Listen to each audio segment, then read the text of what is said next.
Welcome back to The Price of Business. I'm your host, Kevin Price, talking to you about you and your business, something a little bit about PR firms, how they get started, the challenges they face, and that type of thing. And came across a great story about a guy named Josh Weiss, and he's with a company called 10-to-1 Public Relations, and kind of how he was, I guess it's safe to say, Josh, and welcome to the program, you were forced almost to start your business. Tell us a little bit about that. Hi, Kevin. Thanks for having me on. Like a lot of people in public relations who work in-house in corporate companies, big national organizations, we often kind of dream about what it would be like to go work on our own and be our own consultants and have our own company. And I kind of got pushed into it without expecting it. I was working for a big national public safety company. I was the national director of public relations, and they started having financial problems.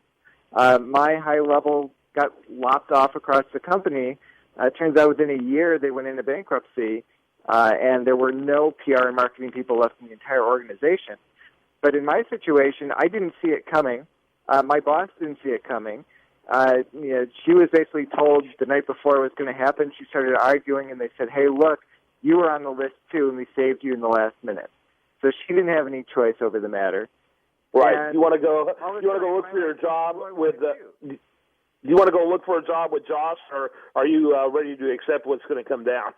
And that's really what it came down to. And I give her a lot of credit for it, and I am still friends with her, and she defended me, and she he's great. We can't live without him. But ultimately, it was the department that was gone. It wasn't me that was gone. Yep. So you ended up launching your own firm. When did all this transpire? This was in the summer of 2012. So all of a sudden, I'm 2 years ago, a little over two. I'm sorry? A little over 2 years ago. Correct, about 2.5. And all of a sudden, I find myself looking for a national, director or VP level job for a national company, and I wasn't willing to move out of town. I talked to a few people who asked me to move to other great communities like Denver, but I just wasn't willing to uproot my family. So I find myself considering taking a job that's probably 2 or 3 steps below the level I was at before and with less money. And one of the places that, was really courting me was a advertising and public relations company, a large one in town. But it was one of those kind of issues where if I'm going to go back and I'm going to work in an agency setting, why not just do what every PR person has always dreamed about and go do it yourself? Mm-hmm. And I had another web company that I'd worked with and I'd given a lot of business to over the years, and I worked with her very well, and she said, "Hey, if you go out on your own, I will just feed you all my clients. They ask me once in a while for PR. I'm happy to give you all of it. I don't want to do it." So I thought walking in I had a base of clients. So a lot of companies, public relations and whatever, when they're consultants, they have a client or two that they already have lined up before they launch. All of a sudden, I'm trying to gear up to launch within a month, and I've got no direct clients planned. Okay. Yeah. So it's a scenario that a lot of people face, and they kind of get pushed into it. And sometimes you're so lucky to get pushed into those situations where you have to make a decision and you got to make a call. My wife, luckily, was extremely supportive. She, was a little concerned, obviously, but she was willing to give me 6 months to prove it was going to work. If it didn't work at that point, we both have to acknowledge that, and I'd go find a normal paying, salaried job. And it's been 2.5 years so far. It's going great, and you just keep building up. But the key is being flexible and being able to adapt to the realities. Let me ask you about the name, 10-to-1 Public Relations. Yeah, you know what? It's really hard to come up with a company name, and I know a lot of people face the same kind of issues. And once in a while I get asked a really simple question. Why didn't I just call it Josh Weiss and Associates? And there's a really simple reason of why I did it, and I'm so glad I did. When you have your name itself on the door, whether it just be your last name or the full name, what that does is everybody who calls into the office wants to talk to you and you alone because you're the top guy.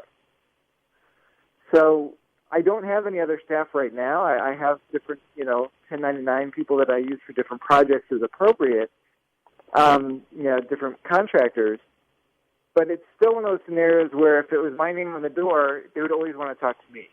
The other issue is, what if at some point in the future I wanted to sell the business?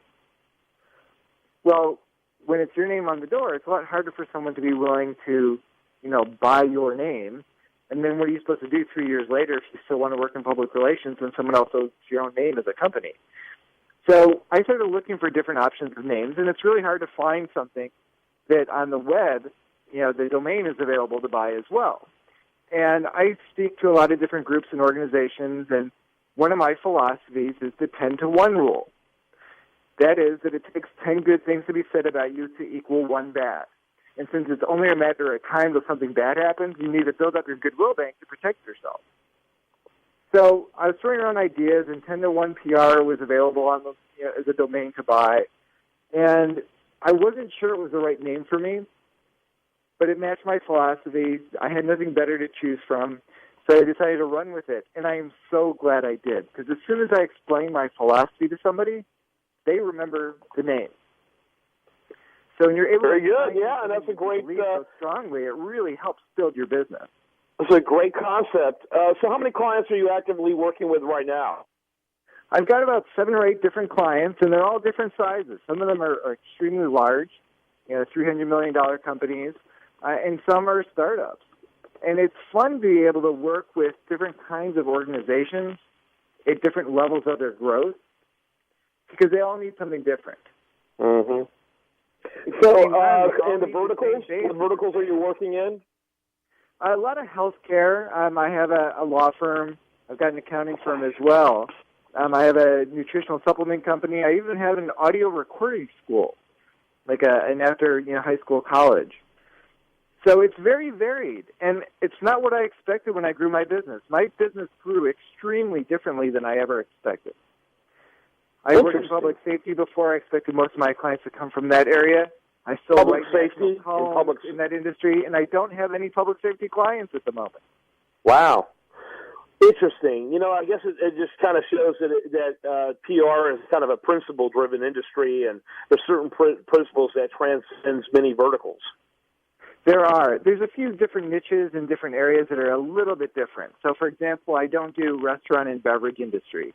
That's just a different beast in terms of the expectations they have. I also don't do authors and books in terms of book tours and stuff like that.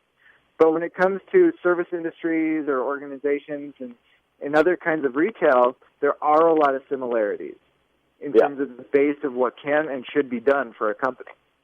Josh, I appreciate so much your time. Well, I appreciate you having me on, and hopefully my story inspires some others to just be flexible, go out, and build the business that they always wanted to have. Yeah, I agree. I hope it does the same thing.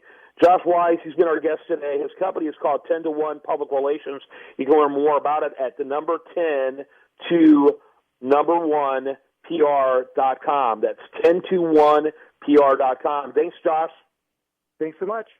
When we come back, more for you. And you're listening to The Price of Business.